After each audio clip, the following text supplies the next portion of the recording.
Hello candidates, कैसे हैं आप सब। आशा करते हैं आप सब अच्छे होंगे, मस्त होंगे और अपने फिजिकल की तैयारी में लगे होंगे।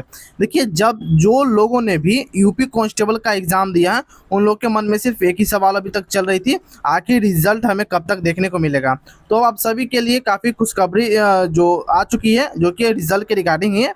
क्या कुछ है सारी जानकारी आपको इस वीडियो में प्रोवाइड करेंगे। रिजल्ट डेट के बारे में ही सारा जानकारी आपको इस वीडियो में प्रोवाइड करा देंगे। कट ऑफ क्या रहेगी, नॉर्मलाइजेशन का फंडा इस पर क्या देखने को मिलेगा, कौन सी चार्ज शिफ्ट है जो नॉर्मलाइजेशन के जाल में फंस चुका है।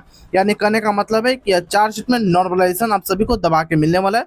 लड़कियों का कट ऑफ क्या है, सारी जानकारी आपको इस वीडियो में प्रोवाइड करा देंगे। सबसे पहले बात करेंगे इंडिया टुडे के एक न्यूज आर्टिकल के अनुसार क्या कुछ खबर सामने निकल कर आ रही है। अगर पूरी खबर को हम विस्तार से पढ़ेंगे तो हर एक जानकारी हम सभी को देखने को मिल जाएगी। सबसे पहले बात करेंगे यूपी पुलिस कांस्टेबल भर्ती 2026। 21 लाख से अधिक युवाओं ने दी परीक्षा, जुलाई के अंतिम सप्ताह तक परिणाम आने की संभावना। देखिए, आप सभी को पता है कि फिजिकल के लिए एक डेट जारी कर दी गई है, जो कि अगस्त के मिड में आप सभी को फिजिकल करा लिया जाएगा या उस तारीख से स्टार्ट करा दिया जाएगा। बात करेंगे उत्तर प्रदेश पुलिस कांस्टेबल भर्ती परीक्षा 2026 के सफलतापूर्वक समापन हो गया है, जिसमें राज्य के लाखों युवाओं ने पूरे उत्साह के साथ हिस्सा लिया। इस वर्ष पुलिस विभाग में कांस्टेबल के लिए कुल 32,679 रिक्त पदों को भरने के लिए यह विशाल भर्ती प्रक्रिया आयोजित की गई है। प्राप्त आधिकारिक आंकड़ों के अनुसार इन पदों को हासिल करने के लिए 28,85,000 के उम्मीदवार आवेदन किए थे। इसमें से 21,92,000 के अप्रॉक्स में परीक्षार्थियों ने विभिन्न परीक्षा केंद्रों पर उपस्थिति होकर अपनी परीक्षा संपन्न कराई। आगे बात करेंगे, इस महत्वपूर्ण परीक्षा का आयोजन 8, 9 और 10 जून को पारदर्शी और कड़ी सुरक्षा व्यवस्था के बीच आयोजित किया गया था। परीक्षार्थियों के लिए सबसे बड़ी राहत की बात यह रही कि इस परीक्षा में कोई निगेटिव मार्किंग नहीं रखी गई थी, जिससे उम्मीदवार ने बिना किसी डर के खुलकर सभी प्रश्नों के उत्तर दिए। परीक्षा संपन्न होने के तुरंत बाद भर्ती बोर्ड ने तेजी दिखाते हुए 20 जून से लेकर 23 जून के आधिकारिक उत्तर कुंजी भी जारी कर दी गई है। उत्तर कुंजी जारी होने से उम्मीदवार ने अपने संभावित अंकों का अनुमान लगा लिया है और अब सभी की निगाहें अंतिम नतीजे पर टिकी हुई है। कॉपियां के मूल्यांकन के लिए तेज गति को देखते हुए यह पूरी उम्मीद जताई जा रही है कि इस परीक्षा का परिणाम जुलाई के अंतिम सप्ताह तक, जी हाँ दोस्तों, जुलाई के अंतिम सप्ताह तक जारी कर दी जाएगी। ठीक है, यहाँ पर आप साफ देख सकते हैं लिखित परीक्षा के सफल होने वाले सभी उम्मीदवारों को इसके बाद शारीरिक दस्ता परीक्षा के लिए से गुजारना होगा। इसलिए युवाओं को अभी से अपने फिटनेस की तैयारी तेज कर देनी चाहिए। आई होप जितना भी मैंने अभी आर्टिकल आपको पढ़कर सुनाया, सारा कुछ हर एक बात आपको समझ में आ चुका होगा। बात करेंगे क्या कुछ इसमें, एक बार सारांश सा बता दीजिए। करने का मतलब साफ है कि जो लोगों ने भी इस बार परीक्षा दिया उन सभी के लिए अब बड़ी खुशखबरी है। इस जुलाई के लास्ट मंथ में यानी कि लास्ट वीक में आपको हर एक सभी के लिए खुशखबरी देखने को मिल जाएगी, जो कि है परिणाम के रिगार्डिंग। अब बात करते हैं कट ऑफ के लिए क्या कुछ इस बार देखने को मिलेगी प्रक्रिया और क्या कुछ इस बार कट ऑफ रहेगी, नॉर्मलाइजेशन क्या रहेगी। आगे बात करेंगे जो काफ़ी इंपॉर्टेंट होगी। देखिए, यह जो मैं आपको डाटा बता रहा हूँ, यह डाटा पहले भी मैंने आपको बता रखा है, अगर नहीं देखेंगे तो ये भी आप देख सकते हैं। ठीक है, आगे बात करते हैं कैटेगरी वाइज वैकेंसी को लेकर, क्या कुछ कैटेगरी वाइज और वैकेंसी निकाली गई थी। ईवर की बात करेंगे तो 13,000 के अप्रॉक्स में, ईडब्ल्यूएस में 3200 के अप्रॉक्स में, ओबीसी में 8800 के अप्रॉक्स में, एससी की बात करेंगे तो 6857 के अप्रॉक्स में, एसटी के लिए 647 के अप्रॉक्स में, और टोटल की बात करेंगे तो 32,679 टोटल वैकेंसी निकाली गई है। यह कुछ आपकी वैकेंसी की कैटेगरी वाइज वैकेंसी देखने को मिली थी। आगे बात करेंगे किस किस पोस्ट के लिए कितनी वैकेंसी है, मेल के लिए क्या है, फीमेल के लिए है, यहाँ पर आप बखूबी देख सकते हो। जैसे कि अगर हम बात करेंगे जेल वार्डन मेल के लिए टोटल 3279 पदों पर वैकेंसी निकाली गई है। वही अगर हम बात करेंगे फीमेल के लिए तो ये यहाँ पर आप फीमेल के भी आप यहाँ पर देख सकते हो। वही बात करें कांस्टेबल बटालियन को लेकर तो यहाँ पर आप देख सकते हो कि 916 युवा में वैकेंसी निकाली गई, जो कि फीमेल के लिए है। यहाँ पर आप सिविल पुलिस के भी देख सकते हैं, काफ़ी अच्छा पोस्ट मानी जाती है सिविल पुलिस के, इसमें 4191 युवा में है। और टोटल की बात करेंगे तो 10,469 वैकेंसी है।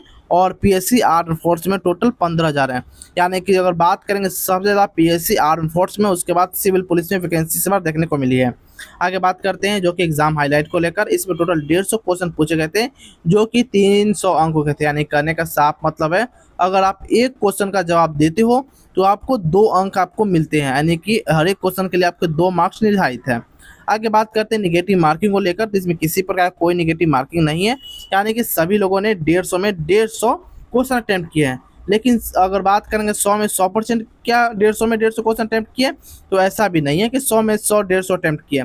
बहुत सारे ऐसे कैंडिडेट्स ऐसे हैं जिनका तो टाइम भी नहीं मिल पाया, यानी कि फुल क्वेश्चन देखने का भी टाइम नहीं मिल पाया। वह वैसे लोग हैं जो 100 में 100 अटेम्प्ट किए हैं, जो तैयारी नहीं किए हुए थे, यानी कि सिर्फ तुक्का से उनका काम चलाना था। आगे बात करते हैं जो काफ़ी इंपॉर्टेंट होगी शिफ्ट वाइज डिफिकल्टी लेवल को लेकर। आपको पता होना चाहिए टोटल 6 शिफ्टों में आपका एग्जाम कंडक्ट कराई गई थी। अब एक एक करके सारे शिफ्ट की हम जानकारी लेंगे, एनालाइज करेंगे किस शिफ्ट में कितना नॉर्मलाइजेशन मिलेगी और किस शिफ्ट में कितना आपको बोनस अंक देखने को मिलेगा, इसकी जानकारी भी आपको देंगे। सबसे पहले बात करेंगे 8 जून को लेकर। अगर आपने 8 जून को एग्जाम दिया पहले शिफ्ट में तो आपकी हार्ड रही है, सेकंड शिफ्ट मॉडरेट रही है। वहीं 9 जून की पहले शिफ्ट की बात करें, मॉडरेट टू हार्ड रही है, सेकंड शिफ्ट की मॉडरेट रही है। 10 जून की पहले शिफ्ट हार्ड रही है, second shift moderate to hard आपको देखने को मिली है। आगे बात करते हैं नॉर्मलाइजेशन को लेकर। अगर आपने हार्ड शिफ्ट में एग्जाम दिया है तो आपको लगभग हम कह सकते हैं 1 से लेकर 8 नंबर तक बढ़ने की उम्मीद है, और मॉडरेट शिफ्ट में 1 से लेकर 5 अंकों तक आपके बढ़ने की उम्मीद जताई जा रही है। आई होप ये डाटा आपको समझ में आ चुका होगा। बात करते हैं इजी शिफ्ट को लेकर, तो ऐसा तो इस बार की परीक्षा में इजी शिफ्ट को लेकर कोई भी डिटेल देखने को नहीं मिली है। अगर इजी शिफ्ट होगी भी थी तो 2 शिफ्ट में ऐसा डाउट लग रहा है, जैसे कि 8 जून की सेकंड शिफ्ट और 9 जून की सेकंड शिफ्ट, ये 2 शिफ्ट लग रहा है इजी हो सकती है। लेकिन अगर बात करेंगे रैंक मित्रा के अनुसार, रैंक गुरुजी के अनुसार या आप सभी के डाटा के अनुसार, तो ऐसा कोई भी शिफ्ट ईजी नहीं दिखलाई दे रही है। आई होप ये डाटा आपको समझ में आ चुका होगा। बात करेंगे बोनस अंकों को लेकर। अगर 8 जून की बात करेंगे, इसमें टोटल 2 से लेकर 3 प्रश्नों पर एवरेज आपत्ति यानी कि ऑब्जेक्शन लगाई गई है। 9 जून की बात करेंगे तो 9 जून की अगर हम बात करेंगे, 9 जून में भी आपको दोनों शिफ्टों की मिलाकर लगभग 4 से 5 क्वेश्चन पर आपत्ति दर्ज कराई गई थी, एवरेज हुई है। यानी कि जितने भी कैंडिडेट्स ऑब्जेक्शन लगाए हुए हैं वो 4-5 ऐसे प्रश्नों में हैं जो सभी लोगों ने ऑब्जेक्शन उस पर लगाई है। वहीं 10 जून की बात करेंगे तो इस पे मात्र 2 से 4 कैंडिडेट से क्वेश्चन पर ही ऑब्जेक्शन लगाए गए हैं। यानी कहने का मतलब है ओवरऑल एवरेज कितने नंबर मिल सकते हैं बोनस अंक के नाम पर, तो हम कह सकते हैं कि आप अप्रोक्स लेकर चल सकते हैं 2 अंक तक बोनस अंक आपको मिल सकते हैं। यानी कहने का मतलब साफ है, अगर किन्हीं का 2 अंक प्लस माइनस भी है तो टेंशन लेने की जरूरत नहीं रहेगी। आगे बात करते हैं एग्जाम पैटर्न को लेकर। तो आप सभी लोगों ने एग्जाम दे रखा है, अब सभी को बखूबी मालूम है क्या कुछ एग्जाम पैटर्न रहा है। बात करते हैं सब्जेक्ट वाइज डिफिकल्टी लेवल को लेकर। अगर जीके जीएस या करंट अफेयर की बात करेंगे तो मॉडरेट टू हार्ड रही है, और हिंदी का जो लेवल इस बार रही है ईजी देखने को मिली है। गणित मॉडरेट टू हार्ड रही है, रीजनिंग मॉडरेट रही है, और टोटल क्वेश्चन बात करेंगे 150, जो कि इस बार मॉडरेट टू हार्ड इस बार देखने को मिली है। जी हाँ दोस्तों, आप कह सकते हैं मॉडरेट टू हार्ड इस बार आपकी क्वेश्चन देखने को मिली है। आई होप ये डाटा आपको समझ में आ चुका होगा। फिर भी कहीं भी किसी प्रकार कोई डाउट लगे तो आप कमेंट सेक्शन के माध्यम से आप हमसे पूछ सकते हो। अब बात करते हैं इसके बाद जो होने वाली है वह है आपकी फिजिकल। तो फिजिकल के लिए क्या कुछ क्राइटेरिया रहेगी, मैं आपको 1 मिनट में सारा कुछ एक्सप्लेन कर दे रहा हूँ। जैसे कि सबसे पहले आपकी पेस्ट्री होगी, यानी कि फिजिकल स्टैंडर्ड टेस्ट होने वाली रहेगी, जिसमें आपकी हाइट और चेस्ट नापे जाएंगे। हाइट आपकी पुरुष के लिए 168 सेंटीमीटर और महिला के लिए 152 सेंटीमीटर होनी चाहिए। अगर आप SC ST से बिलोंग करते हो या ST से बिलोंग करते हो तो आपको 160 सेंटीमीटर पुरुष के लिए, महिला के लिए 147 सेंटीमीटर होनी चाहिए। उसी प्रकार चेस्ट के लिए आपके लिए क्राइटेरिया फुलफिल करनी होगी। चेस्ट सिर्फ आपको मेल के लिए, फीमेल के लिए इसमें कोई क्राइटेरिया फुलफिल नहीं करनी है। वजन को लेकर बात करेंगे तो इसमें वजन सिर्फ फीमेल कैंडिडेट के लिए है, मेल कैंडिडेट के लिए कोई क्राइटेरिया फुलफिल नहीं करनी है। यानी कि अगर आप महिला कैंडिडेट हो, फीमेल कैंडिडेट हो, तो आपको कम से कम 40 केजी आपके वजन होना चाहिए। सपोज दैट अगर 40 केजी से कुछ ग्राम भी अगर कम हो जाती है तो आप वहाँ पर डिस्क्वालीफाई कर दे जाओगे। आप सभी को यहाँ पर ये भी डाउट लग रहा होगा, ये भी आप सभी के मन में क्वेश्चन चल रहे होंगे कि मेरा तो जो वेट है 42 केजी है, 43 केजी है। तो जो 42 केजी है, 43 केजी है, यानी कि जो 45 से नीचे उन सभी को डिस्क्वालीफाई कर दिया जा सकता है, क्योंकि वहाँ पर आप जब रनिंग करोगे तो आपका वेट लॉस हो जाएंगे। आपको अंदर से भूख जैसा होगा दौड़ने के बाद, फिजिकल के बाद आपको वहाँ पर वजन घट जाएंगे। तो आपको कम से कम अप्रोक्स 45 प्लस आपको लेकर चलनी होगी। 50 से लेकर 45 के बीच में आपका वजन रहेंगे तो आप सेफ रहोगे, अदरवाइज आपको डाउट रहेंगे डिस्क्वालीफाई होने के। तो कम से कम आप 40 से 45 के बीच में वजन ना रखें, 45 से ऊपर ही रखें। आगे बात करते हैं पेट को लेकर। जो फिजिकल एफिशिएंसी टेस्ट होते हैं इसमें आपको रनिंग कराया जाता है। रनिंग की बात करेंगे तो रनिंग आपको 4.8 किलोमीटर आपको 25 मिनट में, और महिला के लिए 2.4 किलोमीटर 14 मिनट में, यानी कि 14 मिनट में कंप्लीट होंगे। यहाँ पर आप सभी के लिए काफ़ी बड़ी सवाल है कि कितना गुना कैंडिडेट इस बार सिलेक्ट होंगे। तो मैं आपको बता दूँ 3 गुना कैंडिडेट, कहने का मतलब है कि 98,000 के अप्रोक्सीमेट टोटल कैंडिडेट इस बार सिलेक्ट होंगे फिजिकल के लिए। अब बात करते हैं जो काफ़ी इंपॉर्टेंट हो जा रही है मिनिमम क्वालिफाइंग को लेकर। बहुत सारे ऐसे कैंडिडेट्स हैं यह मिनिमम क्वालिफाइंग भी नहीं अचीव कर पाए, यानी कि बॉर्डर लाइन पर भी नहीं पहुंच पाए। आप कहने का साफ मतलब यह कर सकते हो कि बॉर्डर लाइन पर भी वो बहुत सारे ऐसे कैंडिडेट हैं नहीं पहुंच पाए। कौन से कैंडिडेट है इसकी जानकारी भी आपको देंगे। तो 40% से कम अगर जनरल, ओबीसी और ईडब्ल्यूएस के नंबर आते हैं, यानी कि 300 में से 120 से कम अगर आप अंक लाते हो तो आप पहले डिस्क्वालीफाई रहोगे। कट ऑफ के लिए आप किसी पर कोई आपके लिए फुलफिल नहीं करनी है, आप कट ऑफ से बाहर रहोगे। SC ST की बात करेंगे तो कम से कम 35%, यानी कि 300 में से, करने का मतलब है कि 105 नंबर। जी दोस्तों, 105 नंबर आपको कम से कम लानी होगी। आई होप ये डाटा आपको समझ में आ चुका होगा। अब बात करते हैं कट ऑफ के रिगार्डिंग।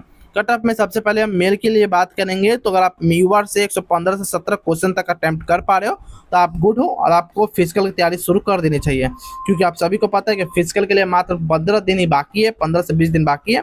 ओबीसी की बात करेंगे तो 112 से 15, ईडब्ल्यूएस के लिए 106 से 9, और एससी के लिए 103 से 5, और एसटी के लिए 100 से 102 क्वेश्चन तक सही है। तो यहाँ पर आप सेफ हो और आप अपने आई की तैयारी कर सकते हो। वहीं अगर फीमेल की बात करेंगे तो यूआर में 110 से 12, ओबीसी में 106 से 8, ईडब्ल्यूएस में 4 से 6, एससी के लिए 100 से 103, और एसटी के लिए 98 से 100 के बीच में अगर आपके क्वेश्चन सही हो पा रहे हैं तो आप सेफ हो और आप आगे की तैयारी यानी कि फिजिकल की तैयारी कर सकते हो। अब आप सभी के मन में यहाँ पर एक डाउट चल रही है कि रिजल्ट क्या सही में आ सकता इसी मंथ आएगी। तो जी हाँ दोस्तों, मैंने आपको न्यूज़पेपर पढ़ा दिया, कट ऑफ में आपको बता दिया। अगर इतना नंबर आपके बन पा रहे तो आप अभी से तैयारी में लग जाइए। कोई भी इंक्वायरी हो तो आप कमेंट सेक्शन के माध्यम से पूछ सकते हो। बाकी आप और भी रिजल्ट के रिगार्डिंग कुछ इन्फॉर्मेशन आएगी तो इस चैनल पर देखने को मिल जाएगी। चैनल को सब्सक्राइब कर लेना, बेल आइकन दबा लेना। तो फिर मिलते हैं कोई इन्फॉर्मेटिव वीडियो में, तब तक के लिए जय हिंद जय भारत दोस्तों।